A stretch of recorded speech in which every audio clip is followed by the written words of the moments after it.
Hi നമസ്കാരം, ഞാൻ Rakesh M G. ഇന്ന് ബുധനാഴ്ചയാണ്, നമ്മുടെ കമൻറ്റ് സെഷൻ്റെ ദിവസം. ഏതായാലും നമുക്ക് പെട്ടെന്ന് കമൻസിലോട്ട് പോകാം. വെറുതെ ഞാൻ വലിച്ചു നീട്ടി സമയം കളയുന്നില്ല. ആദ്യത്തെ കമൻറ്റ് തന്നെ, Ertiga 2022 smart hybrid can I wash engine room.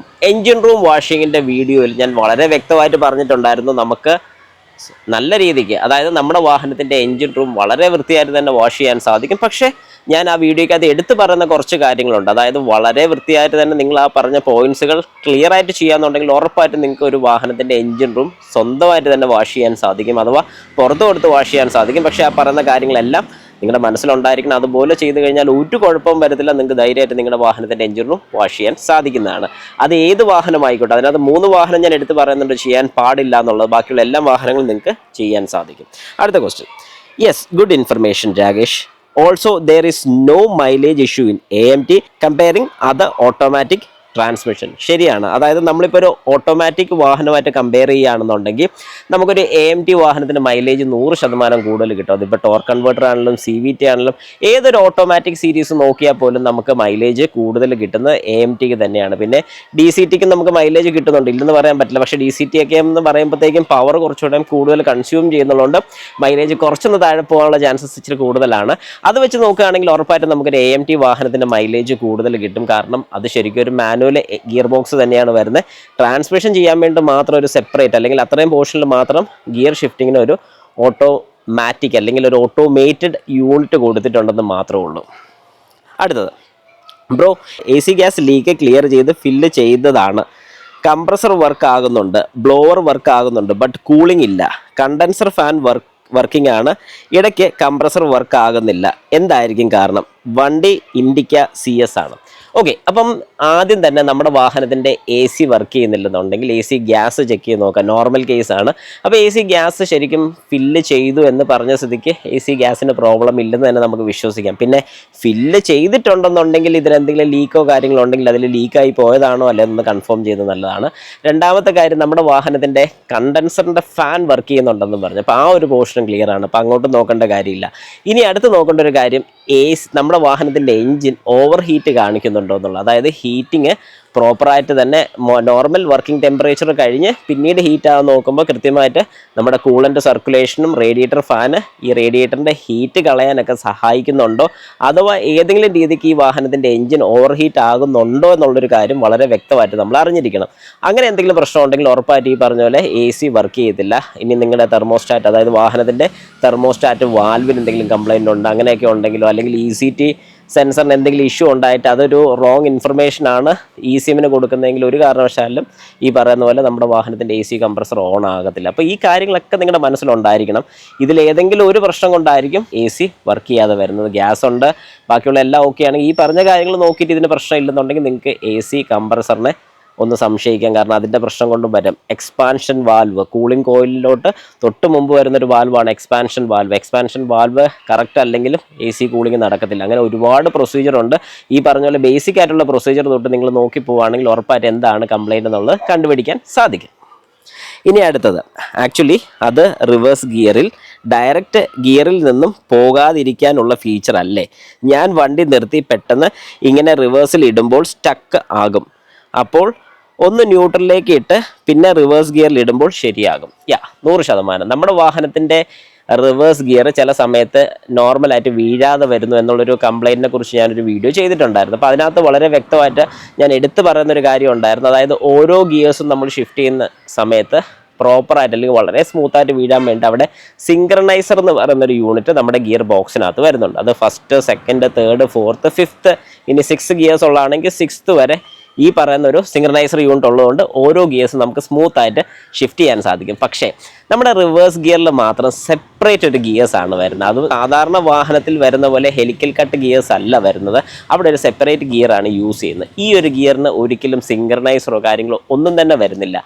അതുകൊണ്ട് എന്താണ് സംഭവിക്കുന്നത് ചോദിച്ചു കഴിഞ്ഞാൽ, ഈ ഗിയർ സ്റ്റോപ്പ് ആയാൽ മാത്രം, ഇത് 2 പല്ലാണ് വരുന്നത്, ഒരു പല്ല് അടുത്ത പല്ലിലോട്ട് വന്ന് കയറുകയാണ് ചെയ്തത്. ഇങ്ങനെ കയറണമെന്നുണ്ടെങ്കിൽ ഇത് സ്റ്റോപ്പ് ആയാൽ മാത്രം കയറാൻ പറ്റത്തുള്ളൂ.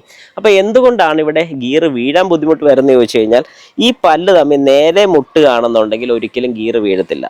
ഇത് ഒരല്പം അങ്ങോട്ടോ ഇങ്ങോട്ടോ ഒന്ന് തിരിഞ്ഞാൽ മാത്രം കറക്റ്റ് ആ ലോക്കിൽ വീഴത്തുള്ളൂ. അങ്ങനെ വീഴാതെ വരുമ്പോഴാണ് റിവേഴ്സ് ഗിയർ ഇടുന്ന സമയത്ത് എല്ലാവരും പറയുന്നൊരു പ്രശ്നമായിട്ടുള്ള ഗിയർ വീഴുന്നില്ല എന്നുള്ള പ്രോബ്ലം വരുന്നത്. അന്നേരം ഞാൻ എപ്പോഴും സജസ്റ്റ് ചെയ്യുന്നൊരു കാര്യം ന്യൂട്രൽ ഇടുന്നേ കഴിഞ്ഞും ഫസ്റ്റ് ഗിയറിലിട്ട് ക്ലച്ചിൽ നിന്നൊരു കാലൊരു അല്പം ഒന്ന് പൊക്കി വെച്ചും ക്ലച്ച് അപ്ലൈ ചെയ്ത് നേരെ റിവേഴ്സിലോട്ട് ഇട്ടാൽ ഉറപ്പായിട്ടും നിങ്ങളുടെ വാഹനത്തിൻ്റെ റിവേഴ്സ് ഗിയർ വീഴുന്നില്ല എന്നുള്ളൊരു പ്രശ്നം മാറുന്നതായിരിക്കും. ജസ്റ്റ് ഒന്ന് ട്രൈ ചെയ്തും കൂടെ നോക്കുക.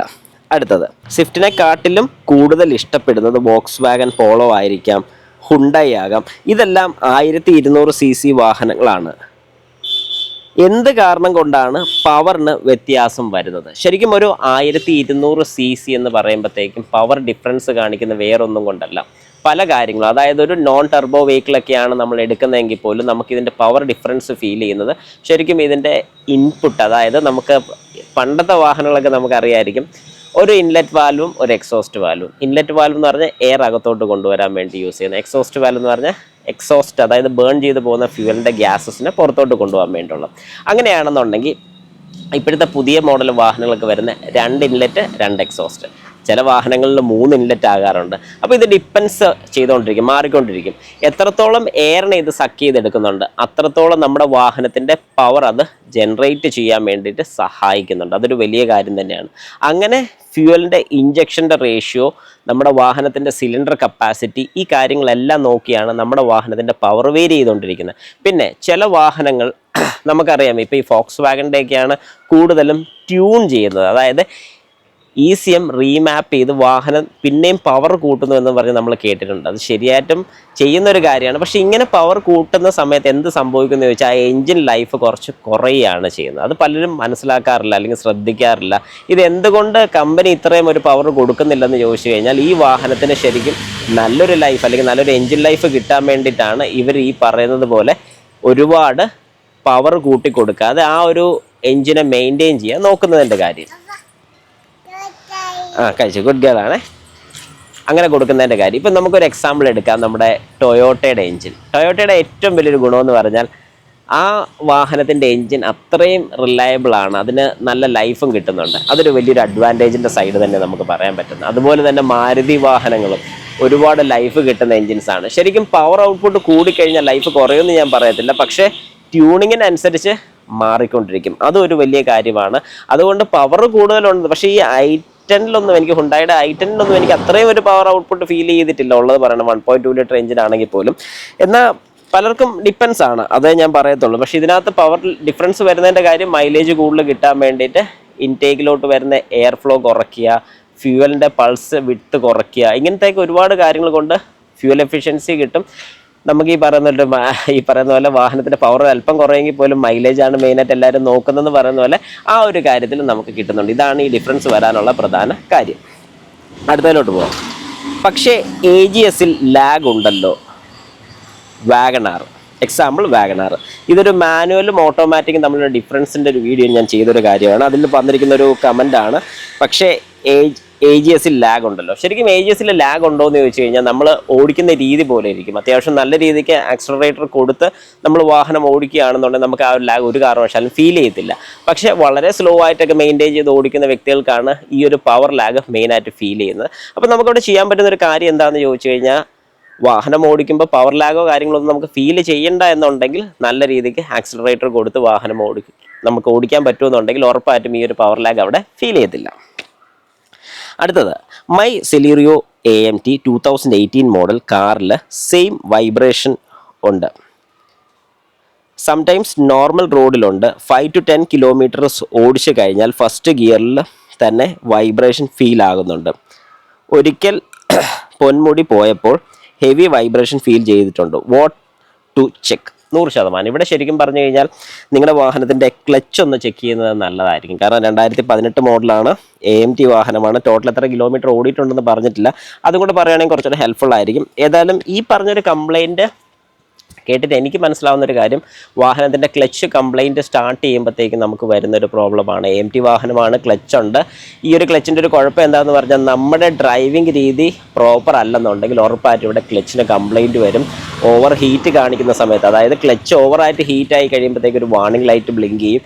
അങ്ങനെയൊക്കെ ഒരുപാട് പ്രശ്നങ്ങൾ ഇവിടെ വരും. അന്നേരം നിങ്ങൾ മനസ്സിലാക്കേണ്ട ഒരു കാര്യം എന്ന് പറഞ്ഞാൽ, ഓവറായിട്ടുള്ള കയറ്റം ഒക്കെ ആണെന്നുണ്ടെങ്കിൽ, ഇതിപ്പം പൊന്മുടി പോകുന്നതാണ് എന്നോട് പറഞ്ഞിരിക്കുന്നത്. അപ്പോൾ അങ്ങനെയാണെന്നുണ്ടെങ്കിൽ നല്ലൊരു ഹൈ റേഞ്ച് തന്നെയാണ്. അപ്പോൾ ആ ഒരു ഹൈ റേഞ്ച് ഒക്കെ പോകുന്ന സമയത്ത് ഓവറായിട്ട് ആക്സിലറേറ്റർ ചെയ്ത് കഴിഞ്ഞ് ക്ലച്ച് ഒരുപാട് ഹീറ്റ് ആയിട്ടുണ്ട്. അങ്ങനെയൊക്കെ വരുന്ന സമയത്ത് ഈ ക്ലച്ചിനകത്ത് വരുന്ന ചെറിയ സ്പ്രിങ്ങും കാര്യങ്ങളൊക്കെ പോയി കഴിയുമ്പോഴത്തേക്കും ഈ പറഞ്ഞൊരു പ്രശ്നം, അതായത് വൈബ്രേഷൻ്റെ പ്രശ്നം വരാനുള്ള ചാൻസ് വളരെ കൂടുതലാണ്.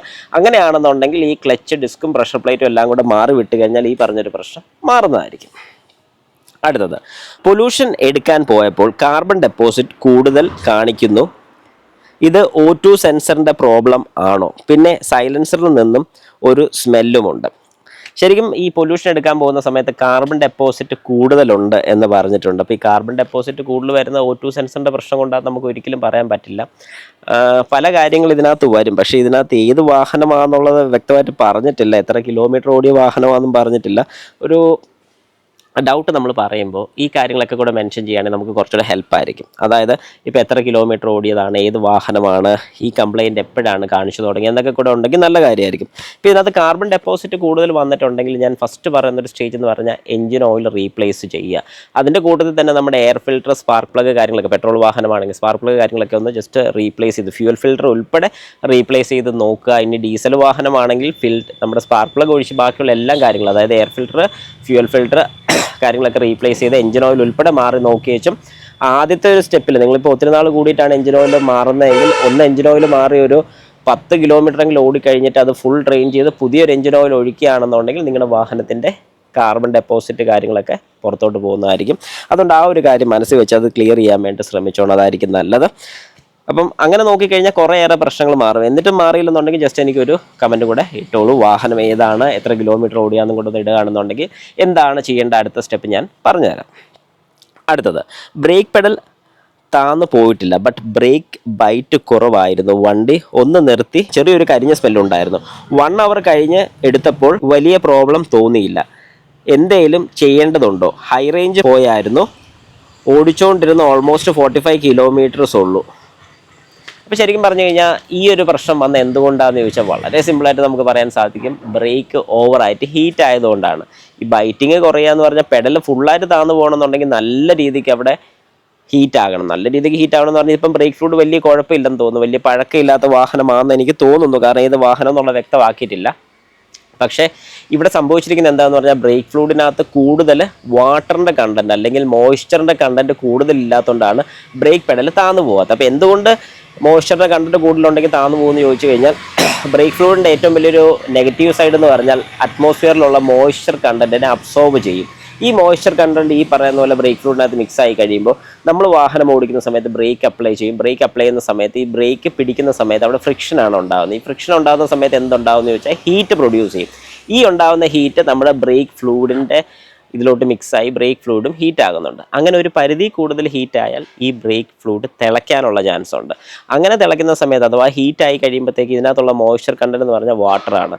അത് ബോയിൽ ചെയ്ത് കഴിയുമ്പോഴത്തേക്കും ഇതിനകത്തുനിന്ന് എയർ അല്ലെങ്കിൽ ഫ്യൂംസ് ഉണ്ടാകുമ്പോൾ ഇതിനകത്ത് എയറിൻ്റെ അംശം പ്രസൻസ് ഉണ്ടാകും. അങ്ങനെ എയറിൻ്റെ പ്രസൻസ് ഉണ്ടാകുമ്പോഴാണ് നമ്മൾ ബ്രേക്ക് അപ്ലൈ ചെയ്യുന്ന സമയത്ത് പെഡൽ താന്നു പോകുന്നത്. അതായത് ഈ ഫ്ലൂയിഡിൻ്റെ ലൈൻസിനകത്ത് എവിടെയെങ്കിലും എയർ കയറിയിട്ടുണ്ടെങ്കിൽ പെഡൽ താന്നു. ഇവിടെ പെഡൽ താന്നു പോകാത്തതിൻ്റെ കാര്യം എന്താണെന്ന് പറഞ്ഞാൽ ബ്രേക്ക് കിട്ടാതെ വന്നത് ബ്രേക്ക് ഫ്ലൂയിഡിൻ്റെ പ്രശ്നം കൊണ്ടാണ്, അഥവാ ഹീറ്റ് കൂടിയിട്ടാണ് നമുക്ക് ബ്രേക്ക് കിട്ടാതെ വന്നത്. അപ്പോൾ നിങ്ങൾ ചെയ്യേണ്ട ഒരു കാര്യം എന്താണെന്ന് പറഞ്ഞാൽ ഇതുപോലെ സംഭവിക്കുന്നത് എന്തുകൊണ്ടാണെന്ന് ചോദിച്ചാൽ നമ്മളൊരു ഹൈ റേഞ്ചൊക്കെ കയറി കഴിഞ്ഞ് ഇറങ്ങുന്ന സമയത്ത് ബ്രേക്ക് അപ്ലൈ ചെയ്ത് തന്നെ വരും. മൈലേജ് കിട്ടാൻ വേണ്ടി ടോപ്പ് ഗിയേഴ്സിലായിരിക്കും നമ്മൾ ഇറങ്ങി വരുന്നത്. അപ്പോൾ നമ്മൾ ചെയ്യേണ്ട ഒരു കാര്യം ഇത്രയേ ഉള്ളൂ, ഗിയേഴ്സ് ഡൗൺ ചെയ്ത് ഒരു സെക്കൻഡ് അല്ലെങ്കിൽ ഒരു 3rd ഗിയറിൽ തന്നെ ഇറങ്ങി വരാൻ ശ്രമിക്കുക. ബ്രേക്ക് കുറച്ച് യൂസ് ചെയ്യാൻ ശ്രമിക്കുക എന്ന് പറഞ്ഞുകൊണ്ട് ഒരു ആക്സിഡൻറ്റ് ഉണ്ടാക്കാൻ വേണ്ടിയല്ല പറഞ്ഞ്, ഒരുപാട് സ്പീഡിൽ വരാതെ സ്പീഡ് കുറച്ച് ഓടിക്കാൻ ശ്രമിക്കുക. അങ്ങനെയാണെങ്കിൽ ബ്രേക്കിങ്ങിൻ്റെ ഒരു ഇൻറ്റൻസിറ്റി നമുക്ക് കുറച്ച് മതിയാവും. ആ ഒരു പ്രശ്നം കൊണ്ടാണ് നമുക്ക് ബ്രേക്ക് പെഡൽ താന്നു പോകുന്നത് അല്ലെങ്കിൽ ബ്രേക്ക് കിട്ടാതെയൊക്കെ വരുന്നത്. ഇത്രയും കാര്യങ്ങൾ മാത്രം മനസ്സിൽ വെച്ചാൽ മതി. ഒരു ഇറങ്ങി വരുന്ന സമയത്ത് ലോവർ ഗിയേഴ്സിലോട്ട് ഇറങ്ങി വരിക, അതായത് കയറിയ ഗിയറിൽ തന്നെ ഇറങ്ങി വരിക എന്ന് തന്നെയാണ് കണക്കിൽ അത് പറയുന്നത്. ആ ഒരു രീതി തന്നെ മെയിൻറ്റെയിൻ ചെയ്താൽ വേറെ കുഴപ്പമൊന്നുമില്ല. പിന്നെ ഇനി എന്താ ചെയ്യേണ്ടതെന്ന് ചോദിച്ചു കഴിഞ്ഞാൽ ഉറപ്പായിട്ടും വാഹനത്തിൻ്റെ ബ്രേക്ക് ഫ്ലൂയിഡ് ഒന്ന് മാറി വിടുന്നത് നല്ലതായിരിക്കും. കാരണം അത് മാറി വിടണമെന്ന് ഞാൻ പറഞ്ഞതിൻ്റെ കാര്യം ഇത് വൺസ് ഓവർ ഹീറ്റ് ആയ സ്ഥിതിക്ക് ഇനി അത് വെച്ചുകൊണ്ടിരിക്കുന്നത് നല്ലതല്ല, അതിൻ്റെ പ്രോപ്പർട്ടി നഷ്ടപ്പെടാനുള്ള ചാൻസ് ഉണ്ട്. അതുകൊണ്ട് എത്രയും പെട്ടെന്ന് ആ ബ്രേക്ക് ഫ്ലൂയിഡ് ഒന്ന് റീപ്ലേസ് ചെയ്തിടുക. ഫുള്ളായിട്ട് റീപ്ലേസ് ചെയ്തിട്ടോണം. ബാക്കിൽ ഏറ്റവും നീളം കൂടിയ പൈപ്പിൽ നിന്ന് തന്നെ ഈ ബ്രേക്ക് ഫ്ലൂയിഡ് ഡ്രെയിൻ ചെയ്തുകൊണ്ട് ഇവിടെ നിന്ന് ഫില്ല് ചെയ്ത് കൊടുത്താൽ മതി. വേറെ പ്രശ്നങ്ങളോ കാര്യങ്ങളോ ഒന്നും തന്നെ വരത്തില്ല. ഒരേ CC ഉള്ള എഞ്ചിന് പല പവർ എങ്ങനെ ഉണ്ടാകുന്നു? ലൈക്ക് ഒരു 1200cc പെട്രോൾ എഞ്ചിന് ചില വാഹനങ്ങൾക്ക് 82 bhp ചില വാഹനത്തിന് 90 bhp വിത്തൗട്ട് ടെർബോ. യെസ്, ഇതിൻ്റെ ഒരു ഉത്തരം തന്നെയാണ് ഞാൻ ഈ ഒരു വീഡിയോയുടെ ഇടയ്ക്കൊന്ന് പറഞ്ഞത്. കാരണം വാഹനം കൺസ്ട്രക്ട് ചെയ്യുന്ന, അതായത് ഈ പറയുന്ന പോലെ ഫ്യൂവൽ എത്രത്തോളം ഇഞ്ചെക്ട് ചെയ്ത് കൊടുക്കുന്നു, എത്രത്തോളം എയർ എടുക്കാൻ സാധിക്കുന്നു, ഇതിനൊക്കെ അനുസരിച്ച് സെയിം CC ഉള്ള വാഹനത്തിൻ്റെ മൈലേജും പവറും ഡിഫറൻസ് വരുന്നതിൻ്റെ പ്രധാന കാര്യം അത് തന്നെയാണ്. അടുത്തത്, വണ്ടി ഓടിക്കൊണ്ടിരുന്നപ്പോൾ പെട്ടെന്ന് ടൈറ്റായി, അതായത് സ്റ്റിയറിംഗ് റിലേറ്റഡ് ആയിട്ട് വന്നിരിക്കുന്ന ഒരു വീഡിയോയുടെയാണ്. പെട്ടെന്ന് ടൈറ്റായി, പിന്നെ വണ്ടി നിർത്തി ഓഫാക്കി, എന്നിട്ട് ഓൺ ആക്കിയപ്പോൾ പഴയതുപോലെയായി. റീസൺ എന്താണ്? 2008 മോഡൽ ഓൾട്ടോ LXi ആണ് വണ്ടി. Please reply. ഇത് ശരിക്കും പറഞ്ഞാൽ 2008 മോഡലാണ്. പവർ സ്റ്റിയറിംഗ് മൊഡ്യൂൾ, ഇതായത് ഇലക്ട്രിക്കൽ പവർ സ്റ്റിയറിംഗ് ആണ് ഈ വാഹനത്തിന് വരുന്നത്. പവർ സ്റ്റിയറിംഗ് മൊഡ്യൂളിന് എന്തെങ്കിലും കംപ്ലൈൻറ്റോ കാര്യങ്ങളൊക്കെ വരുമ്പോഴോ, അല്ലെങ്കിൽ ക്ലാവ് വല്ലതും പിടിച്ചിട്ടുണ്ടെന്നുണ്ട്, മൊഡ്യൂളിലോട്ട് വരുന്ന ലൈനിൻ്റെ കപ്പിളർ ഒന്ന് ഊരി നോക്കിയിട്ട് അതിനകത്ത് ക്ലാവോ കാര്യങ്ങളൊക്കെ പിടിച്ചിട്ടുണ്ടെങ്കിൽ ഈ സെയിം ഇഷ്യൂ കാണിക്കും. ഇനി അതല്ല, ബാറ്ററിക്ക് എന്തെങ്കിലും ഇഷ്യൂ ഉണ്ടെങ്കിൽ ഈ പറഞ്ഞ പ്രോബ്ലം കാണിക്കും. ഇതെല്ലാം റിലേറ്റഡ് ആണ്. കാരണം ബാറ്ററിക്ക് ഇഷ്യൂ ഉണ്ടെങ്കിൽ എങ്ങനെ ഈ പ്രോബ്ലം കാണിക്കുമെന്ന് വെച്ചാൽ, വാഹനം സ്റ്റാർട്ട് ചെയ്യുമ്പോൾ 12 വോൾട്ടിൽ താഴെ പോകുന്ന സമയത്ത് ഈ മൊഡ്യൂളിന് ചിലപ്പോൾ അത് എടുക്കാൻ പറ്റാതെ വരും, അല്ലെങ്കിൽ 12 വോൾട്ടിൽ താഴെ വന്നിട്ടുണ്ടെങ്കിൽ മൊഡ്യൂൾ വർക്ക് ചെയ്തില്ല. അങ്ങനെ വന്നാലും പവർ സ്റ്റിയറിംഗ് സ്റ്റക്കായി പോകാനുള്ള ചാൻസസ് കൂടുതലാണ്. ആ ഒരു കാരണം കൊണ്ടാണ്. അതുകൊണ്ട് ആദ്യം നിങ്ങൾ മൊഡ്യൂൾ ചെക്ക് ചെയ്യുക. മൊഡ്യൂളിലോട്ട് വരുന്ന ലൈനിൽ എന്തെങ്കിലും രീതിക്ക് തടസ്സങ്ങൾ, അതായത് എന്തെങ്കിലും ക്ലാവ് അല്ലെങ്കിൽ പിടിച്ചിട്ടുണ്ടോ എന്നുള്ളത് ചെക്ക് ചെയ്ത് നോക്കുക. ഉണ്ടെങ്കിൽ അത് ക്ലിയർ ചെയ്തിട്ട് കഴിഞ്ഞാൽ ഈ പ്രോബ്ലം തീരുന്നതായിരിക്കും. അടുത്തത്, എൻ്റെ 2000 മോഡൽ സെന്നാണ്. സെയിം പ്രോബ്ലം എനിക്ക് ഉണ്ടായി, ബട്ട് വണ്ടി റണ്ണിങ്ങിലാണ് എനിക്ക് അങ്ങനെ ഉണ്ടായത്. ഓഫായാൽ ഗിയർ മാറുന്നുണ്ട്. ഓക്കെ, ഇത് ശരിക്കും വന്നിരിക്കുന്നത് പറഞ്ഞാൽ, സ്റ്റാർട്ട് ചെയ്ത് കഴിഞ്ഞാൽ ഗിയർ വീഴുന്നില്ല എന്നൊരു വീഡിയോ ഞാൻ ചെയ്തിട്ടുണ്ടായിരുന്നു. ആ വീഡിയോയ്ക്ക് വന്നിരിക്കുന്ന ഒരു കമൻറ്റാണ് ഇത്. സംഭവം എന്താണെന്ന് ചോദിച്ചു കഴിഞ്ഞാൽ, നിങ്ങളുടെ വാഹനത്തിൻ്റെ ക്ലച്ചിൻ്റെ പ്രശ്നം കൊണ്ട് ക്ലച്ച് ഫുള്ളായിട്ട് ഡിസെൻഗേജ് ആകുന്നില്ല. ക്ലച്ച് അപ്ലൈ ചെയ്ത് കഴിയുമ്പോഴത്തേക്കും വാഹനത്തിൽ നിന്ന് ക്ലച്ച് ഡിസെൻഗേജ് ആകാതെ വരുമ്പോഴത്തേക്കും വരുന്നൊരു പ്രോബ്ലമാണ് ഈ പറയുന്നത്. അതുകൊണ്ട് നിങ്ങൾ ചെയ്യേണ്ട ഒരു കാര്യം എന്ന് പറഞ്ഞാൽ, ഫസ്റ്റ് ക്ലച്ചിൻ്റെ പ്ലേ ഒന്ന് സെറ്റ് ചെയ്ത് നോക്കുക. ക്ലച്ചിന് പ്ലേ ഇല്ലെങ്കിലും ഗിയർ വീഴത്തില്ല. അപ്പോൾ കൃത്യമായിട്ടുള്ള പ്ലേ ഇട്ട് കൊടുത്തു കഴിഞ്ഞാൽ പ്രോപ്പറായിട്ട് നിങ്ങളുടെ വാഹനത്തിൻ്റെ ഗിയർ ചേഞ്ച് ചെയ്യുന്നതായിരിക്കും. പക്ഷേ ഇത് പ്രോപ്പറായിട്ട് വീഴുന്നില്ല, ക്ലച്ച് ഫുള്ളായിട്ട് അപ്ലൈ ചെയ്ത് നോക്കിയിട്ട് നടക്കുന്നില്ലെന്നുണ്ടെങ്കിൽ ക്ലച്ച് മാറി വിടുക എന്നുള്ളൊരു ഓപ്ഷൻ തന്നെയാണ് ഏറ്റവും നല്ലത്. അങ്ങനെ ചെയ്ത് കഴിഞ്ഞാൽ ഈ ഒരു പ്രോബ്ലം മാറുന്നതായിരിക്കും. അടുത്തത്, ബ്രോ, എൻ്റെ Baleno Alpha left headlight not working. Left headlight bulb right സൈഡിൽ ഇടുമ്പോൾ വർക്കിംഗ് ആണ്. ഇത് ഹെഡ്ലൈറ്റ് വയറിംഗ് ഇഷ്യൂ ആണോ? പക്ഷേ ഇതിനകത്ത് എനിക്കിപ്പോഴും ഡൗട്ടുള്ള, ആൽഫ ടൈപ്പ് ആണെന്നാണ് പറഞ്ഞിരിക്കുന്നത്. ആൽഫയ്ക്ക് ഹെഡ്ലൈറ്റ് എങ്ങനെ ഊരിയെടുത്തു എന്ന് ചോദിച്ചു കഴിഞ്ഞാൽ അന്നത്തെ ഇതാണെന്ന് തോന്നുന്നു, പഴയ മോഡലായിരിക്കും, വേരിയൻറ്റ് പറഞ്ഞിട്ടില്ല. അങ്ങനെയാണെങ്കിൽ HID വരുന്ന മോഡലാണെങ്കിൽ, കേട്ടിട്ട് എനിക്ക് അങ്ങനെയാണ് തോന്നുന്നത്, HID വരുന്ന മോഡലാണെന്നുണ്ടെങ്കിൽ അപ്പറേ ഇടുമ്പോൾ വർക്ക് ചെയ്യുന്നില്ല, ഒരു സൈഡിൽ ഇടുമ്പോൾ വർക്ക് ചെയ്യുന്നുണ്ടെന്നുണ്ടെങ്കിൽ അത് ആ വയറിങ്ങിൻ്റെ എന്തെങ്കിലും ഇഷ്യൂ ആയിരിക്കും. അന്നേരം നിങ്ങൾ ചെക്ക് ചെയ്യേണ്ട ഒരു കാര്യം എന്ന് പറഞ്ഞു കഴിഞ്ഞാൽ, വയറിംഗ് എല്ലാം പ്രോപ്പർ ആണോ എന്ന് നോക്കുക, ഫ്യൂസ് ചെക്ക് ചെയ്ത് നോക്കുക. കാരണം ഫ്യൂസ് റിലേ വയറിങ്, ഈ 3 കാര്യങ്ങളൊന്ന് ചെക്ക് ചെയ്ത് നോക്കുക. ഇതെല്ലാം ഓക്കെ ആണെന്നുണ്ടെങ്കിൽ ഒരു മൾട്ടിമീറ്റർ യൂസ് ചെയ്ത് ഇതിൻ്റെ വയറിംഗ് കപ്ലറേഴ്സ്, അതായത് നമ്മുടെ ഹെഡ്ലൈറ്റിലോട്ട് വരുന്ന കപ്ലർ ഊരിയിട്ട് അതിലോട്ട് കൃത്യമായിട്ട് കറണ്ട് വരുന്നുണ്ടോ എന്ന് ചെക്ക് ചെയ്ത് നോക്കുന്നത് നല്ലതായിരിക്കും. അടുത്തതിലോട്ട് പോകാം.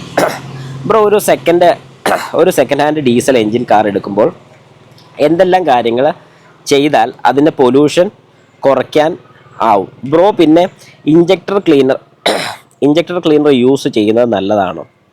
അത് കാർബൺ ഡെപ്പോസിറ്റ് കുറയ്ക്കുമെന്ന് പറയുന്നു. ബ്രോയുടെ അഭിപ്രായം ഒന്ന് പറയാമോ?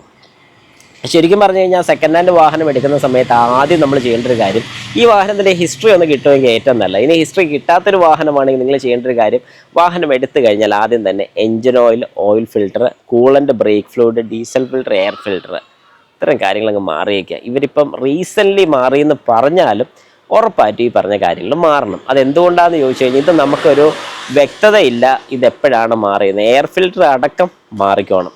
അത് കഴിഞ്ഞ് എഞ്ചിൻ ഓയിൽ ഡ്രെയിൻ ചെയ്യുന്ന സമയത്ത് നമ്മൾ കൂടെ നിൽക്കണമെന്ന് തന്നെ ഞാൻ പറയത്തുള്ളൂ. എഞ്ചിൻ ഓയിൽ ഊറ്റുന്ന സമയത്ത് ഡാർക്ക് കുഴപ്പമില്ല, പ്രശ്നമില്ല, പക്ഷെ കട്ടിയായിട്ടുണ്ടോ എന്ന് നോക്കണം. എഞ്ചിൻ ഓയിൽ കട്ടിയായിട്ടുണ്ടെങ്കിൽ നിങ്ങൾക്ക് ഉറപ്പിക്കാം ഈ വാഹനം എഞ്ചിൻ ഓയിൽ മാറാതെ ഒരുപാട് നാൾ ഓടിയതാണ്.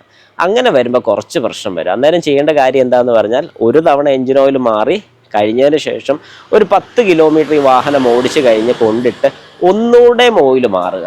അപ്പോൾ എല്ലാവരും ചോദിക്കും, ഇത് ഒത്തിരി പൈസയാവുന്ന ഒരു പ്രശ്നമല്ലേ? കാരണം ഓയിൽ 2 വട്ടം മാറുക എന്ന് പറഞ്ഞാൽ ചെറിയൊരു കാര്യമൊന്നും അല്ലല്ലോ.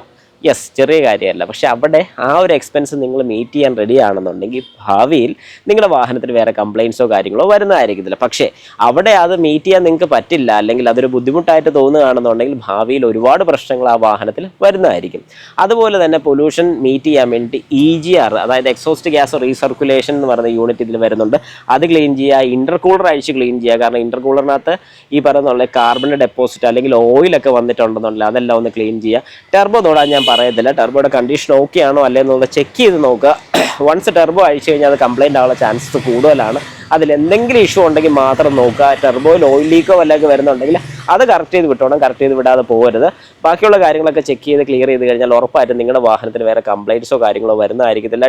ഈ പറയുന്ന പോലെ പൊല്യൂഷൻ ടെസ്റ്റും പാസ്സാകാതിരിക്കത്തില്ല. ഉറപ്പായിട്ട് ഈ പറഞ്ഞ കാര്യങ്ങളെല്ലാം ചെയ്ത് കഴിഞ്ഞാൽ ഉറപ്പായിട്ടും പാസ്സാവുന്നതായിരിക്കും. പിന്നെ ഇഞ്ചക്ടർ ക്ലീനേഴ്സ് യൂസ് ചെയ്യാമെന്ന് ചോദിച്ചാൽ ഞാൻ ഒരിക്കലും സജസ്റ്റ് ചെയ്യത്തില്ല.